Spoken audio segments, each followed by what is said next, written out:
এখন আমি ক্ষমা করতে পারি না, কারণ সে এমনই একটা ব্যক্তি ছিল, আপনারা সবাই জানেন তার ভিতরে রাজাকার তো ভালো, তার ভিতরে ছিল না। কিন্তু এই যে আওয়ামী লীগ সরকার বা প্রধানমন্ত্রীর চক্রান্তে সে একজন রাজাকার হয়েছে, সে দীর্ঘদিন জেলখানায় কাটাইছে এবং মৃত্যুর আগ পর্যন্ত সে জেলখানায় ছিল।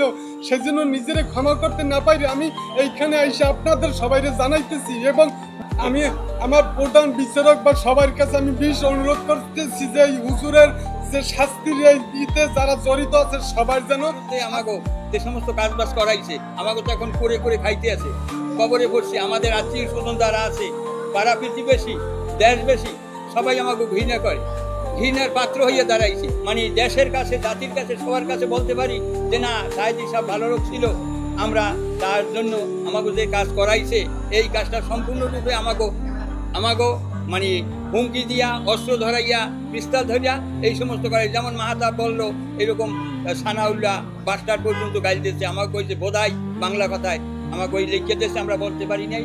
হ্যাঁ, এগুলোর পরে আর ইয়া মানে অবান্তর। মোহাম্মদ মাহবুবুল আলম হাওলাদার, সাবেক মুক্তিযোদ্ধা কমান্ডার, জেলা পিরোজপুর। এই মামলায় নাদারবার বিষয় অনেক কিছু বলা হয়েছে, তারপরে সে আমাকে হুমকি দামকি শুরু করে, আমার এই মামলায় বাদী হতেই হবে। নানা রকমের তাদের লোকজন দিয়া চাপের মুখে আমাকে অস্ত্রের ভয় দেখানো, বিভিন্ন একটা, আমি তখন পরিবেশ পরিস্থিতি খারাপ দেখতে পাই এবং আমার এর প্রতিবাদ করার মতো কোনো শক্তি আমি দেখি না। হয়তো আমার ব্যক্তিগত পারিবারিক সব কিছু আমার পরে বিরাট একটা ক্ষতি হয়ে যাবে বা মেরেও ফেলতে পারে, হয়তো মরে যাব, একদিন না একদিন মৃত্যু সবারই আছে। এই বিষয়টা আমাকে বহু যন্ত্রণার ভিতরে আমি দিন যাপন করছি।